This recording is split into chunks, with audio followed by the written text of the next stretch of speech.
Hola, ¿cómo se encuentran? Espero que muy bien. Mi nombre budista es Soma y en este canal hago videos sobre las enseñanzas originales del Buda acerca de cómo desarrollar el poder superior de la mente.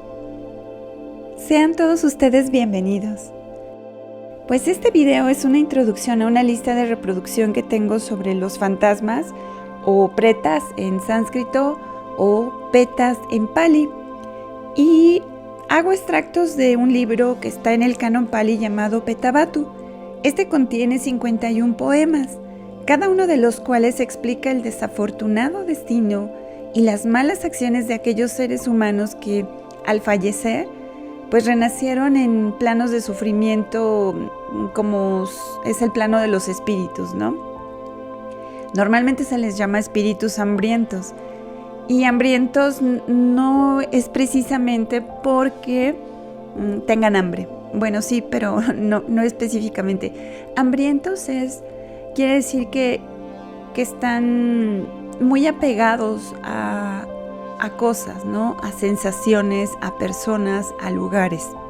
Entonces, cuando alguien muere trágicamente, y voy a llamar trágicamente, no a la manera en la que muere, que sí tiene algo que ver, ¿verdad? Pero trágicamente lo voy a describir más como un estado mental.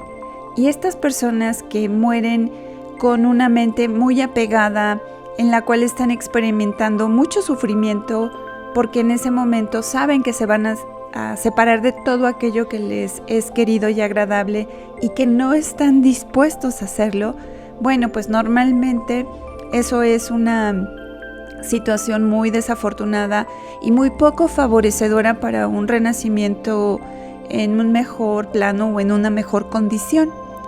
Por eso es que se les llama hambrientos, porque cuando tenemos muchos apegos, normalmente estamos muy hambrientos de algo, ¿no?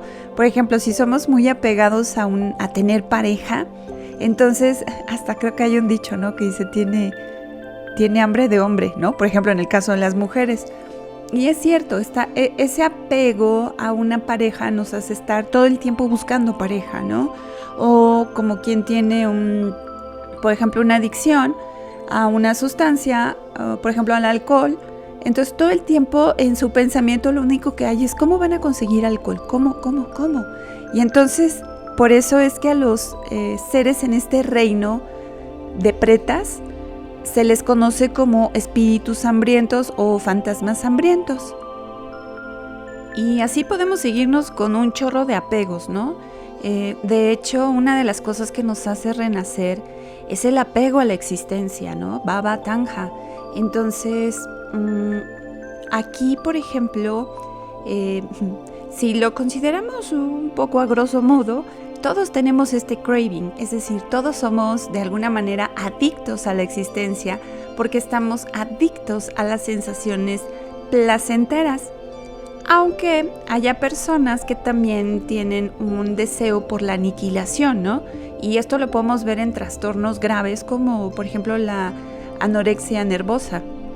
Entonces, pero eso también nos hace renacer acá. Curiosamente se busca la extinción, pero es lo que también nos tiene metidos en esta rueda samsárica. Normalmente, la mayoría de nosotros no nos entrenamos para morir. Entonces, cuando llega este momento, si es que tenemos el tiempo para procesar la experiencia, que esto, por ejemplo, normalmente se da cuando padecemos una enfermedad terminal y tenemos este proceso previo al morir, ¿no? Que todos lo vemos bien desafortunado, pero que en realidad es bien afortunado porque nos permite por lo menos hacer un trabajo final, ¿no? Como un cierre, a diferencia de cuando ocurre una muerte súbita, en la que muchas veces la persona ni siquiera sabe que ya murió, ¿no? Entonces una muerte súbita o muy trágica, no sé, o sea, justo pensando en las personas que mueren en temblores o en estos desastres naturales casi como muy espontáneos, ¿no? En incendios y así. O por ejemplo en accidentes automovilísticos o en medio de un tiroteo, cosas así súper trágicas. Son muertes muy desafortunadas, sobre todo si no se está entrenado, ¿no? Porque vamos a morir en un estado de conciencia de mucho sufrimiento y de mucho trauma. Pero esto también puede ocurrir en situaciones normales de vida, ¿no? O sea, donde no ocurre una cosa trágica en la muerte, sino, por ejemplo, las mamás, normalmente su preocupación, muy natural por cierto, es acerca de sus hijos, sobre todo si son pequeños. Entonces, y estas personas mueren con un grado de sufrimiento mental muy elevado por la preocupación. La preocupación viene derivada de un apego también. Hay una historia en la que muere un hijo de familia y renace como un Brahma, ¿no? Porque desarrolló muchas acciones saludables en su vida, entonces renace como Brahma, es decir, como un dios creador. Pero algo que le llama la atención a él es que justo ya cuando cuando renace como Brahma, viaja a su hogar familiar, porque sí tiene esta conciencia de quién es, ¿no? Entonces viaja a su hogar familiar y se da cuenta que en su familia nadie le llora, ¿no? O sea, todo el mundo está velándolo, pero bien, así tranquilos y así. Y a eso a él le llama muchísimo la atención. Entonces se transforma en un ancianito, creo, y le pregunta al papá, ¿no? Oye, ¿y tú por qué no le lloras a tu hijo, no? Y le dice, pues porque confío en el karma y sé que él está bien. Y luego le pregunta lo mismo a la mamá, a la hermana y a todos los familiares, que por qué no lloran, ¿no? ¿Por qué no le lloran? Y todos le responden lo mismo. Dicen, es que confiamos en el karma y sabemos que cada uno es dueño de su karma y no podemos hacer nada. La mayoría de ellos pues sabía que el hijo pues había hecho cosas muy buenas y que lo único que podían esperar es que tuviera un renacimiento muy bueno. Entonces por eso no estaban preocupados, ni llorando, ni desgarrados. Entonces esa historia se me hizo súper inspiradora para que nosotros podamos ir trabajando justo en esta parte de ir entendiendo que cada persona, que nosotros mismos somos responsables de nuestras acciones y que vamos a disfrutar o a padecer de los resultados de estas acciones, ¿no? Entonces, las historias de fantasmas al menos a mí me motivan un chorro para reconsiderar mucho lo que hago en el día, hasta la más mínima acción. Por ahí en un discurso dice que uno debe pulir sus acciones, sus pensamientos y su habla a un grado de que el sabio no encuentre el más mínimo reproche en nosotros. Bueno, llegar ahí es todo un camino, ¿no? Pero bueno, lo importante es empezar, es que nosotros mismos determinemos qué acciones son dignas y qué acciones ya no son tan dignas, ¿no? Otra característica bien interesante sobre el mundo de los fantasmas es como ellos también viven en una especie de mundo paralelo al de nosotros. O sea, como que coexistimos en la misma casa, pero no los podemos percibir y ellos a su vez tampoco luego no nos pueden percibir. Normalmente solo las personas que tienen desarrollado el ojo divino lo pueden hacer. A veces ocurre que sí, a personas se les aparecen fantasmas, pero normalmente es porque tienen un vínculo muy fuerte con esa persona o bien porque también tienen un muy mal karma. Estas historias son muy interesantes. Va a haber discursos en los que una sola acción o una kusala kama, que es un kama malsano, los llevó a este tipo de renacimiento, ¿no? Por ejemplo, recuerdo que había un monje en el que renació como fantasma y en esta apariencia fantasmal tenía la boca apestosa, de la cual le salían gusanos y así, ¿no? Entonces, creo que es Mogalana el que lo entrevista, por llamarlo de alguna manera, y entonces él le dice que había sido monje, ¿no?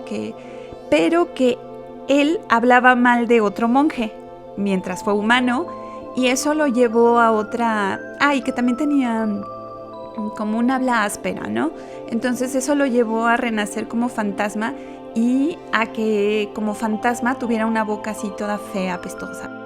Creo que cada historia nos va dejando mucho en qué reflexionar, ¿no? Sobre nuestras propias acciones, el modo en el que vivimos. Otra cosa que quiero explicar, aunque sea de manera rápida, es la relación entre mérito y karma.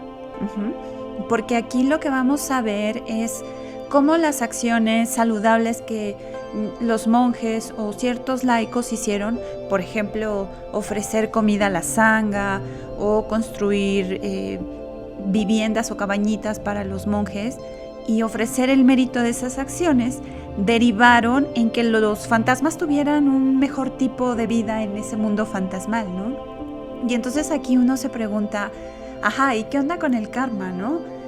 ¿Se puede cambiar, se puede disminuir o qué onda? Muy bien, entonces para aclarar esta aparente contradicción voy a citar 3 conceptos importantes que voy a abordar de manera general porque cada uno va a tener su propio video. Mérito, karma y vipaka. Cuando yo realizo una acción saludable, un kusala kama, voy a obtener un resultado favorable, un kusala vipaka. De estos dos va a emanar una fuerza como energética, la voy a llamar así, ¿no? Como una energía muy bonita y muy saludable que va a ser puña, el mérito. Y esa energía yo la puedo como expandir hacia los demás, compartir hacia los demás seres. Es como cuando hacemos metta bhavana. Hacemos meta primero con nosotros, lo vamos cultivando y cuando ya conectamos con esa sensación, con esa emoción saludable, entonces la podemos expandir hacia los demás. Bueno, es un poquito un paralelo para que más o menos vaya quedando claro. Entonces no son lo mismo, vipaka y puña, mérito, no es lo mismo, sino que va a ser el resultado. Es como, ¿se han fijado por ejemplo, en las personas santas, ¿no? O incluso en las imágenes del Buda, que le dibujan alrededor de la cabeza como un circulito luminoso, ¿no? Entonces véanlo así como esa energía bonita que emana de una mente muy pura. Y esta energía va a ser directamente proporcional al grado de pureza mental. Eso nos invita a ser muy cuidadosos con nuestras acciones, con nuestras intenciones. En un sutta, en el Mangala Sutta dice que nuestras acciones deberían de pasar la prueba de los sabios, ¿no? Es decir, que un sabio no encuentre el más mínimo objeto de reproche. Ahora bien, esto no es como que si yo ahorro dinero y me gano de intereses 10 pesos y comparto estos 10 pesos con 9 personas, entonces yo me quedo con 1 peso.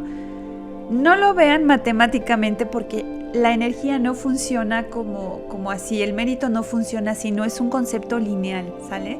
Entonces, acá cuando yo comparto el mérito que genero de buenas acciones, no es que yo me quede sin ese mérito o sin esa energía, al contrario, se expande. ¿Por qué? Porque la generosidad, la bondad, la compasión, la empatía, la expanden, la amplifican. Ahora, en el mundo fantasmal hay muy poquito chance de hacer buenas acciones y de generar mérito, porque normalmente están inmersos en un tipo de sufrimiento psicológico, pero bien fuerte. Entonces, no, ustedes véanlo en su vida, ¿no? Como cuando pasamos esos baches de tormentas de dukkha, nuestra mente se vuelve torpe para salir de esos estados y llegar a otros más saludables, ¿no? Sí se puede. Como ser humanos tenemos ese gran potencial de que podemos hacerlo, de que a través del esfuerzo, a través de la disciplina podemos entrenar a nuestra mente para salir de esos estados. En el mundo fantasmal es más complicado. Por eso es que la mayoría de los fantasmas, cuando conversan con estos monjes o laicos que tienen el poder psíquico para poderlos escuchar, piden que desarrollen actos saludables que generen mérito y les dediquen a ellos, ¿no? Para que puedan en esa vida tener más felicidad y mejores condiciones. Y no es que todo el tiempo haya fantasmas que sufren, hay fantasmas que de día tienen casi como una vida de deva, ¿no? Viven en un vimana, es decir, en un palacio celestial flotante, tienen acceso a lugares muy paradisíacos, a comida exquisita, a ropa fina y joyas y así. Y durante la noche tienen tormentos, ¿no? No sé, son arrojados de ese vimana y pasan frío y los persiguen perros o animales así, o tienen que comer excrementos. Entonces no es como que todo el tiempo, es muy raro, es un mundo en el que pueden tener muchos tipos de experiencias, pero que son muy contrastantes, ¿no? Entonces, por eso es que ellos no pueden cultivar el Dhamma. También los devas tienen esta característica, ¿no? La mayoría no cultivan el Dhamma, la mayoría solo se dedican a competir por ver quién es el más bello, a cosas como muy placenteras. Son poquitos los reinos celestiales en los que sí hay practicantes del Dharma. Bien, y ya con esto cerramos este video. Espero no haberlos confundido, que haya quedado un poquito más clara cómo es la dinámica en el mundo fantasmal, y de verdad deseo que estas lecturas sobre los reinos de los pretas les resulten no solo como curiosas, sino también que los inviten a la reflexión, a la introspección y que les potencien su práctica en este camino que es el desarrollo de la mente superior. Les mando un abrazo y les doy la bienvenida a todos aquellos que no son suscriptores aún, y a los que ya lo son, pues muchas gracias por estar aquí conmigo. Los escucho en los comentarios, por favor, si alguna duda tienen, alguna sugerencia, por favor déjenmela saber. Les mando un abrazo bien fuerte y nos vemos pronto. Que estén muy bien. Bye bye.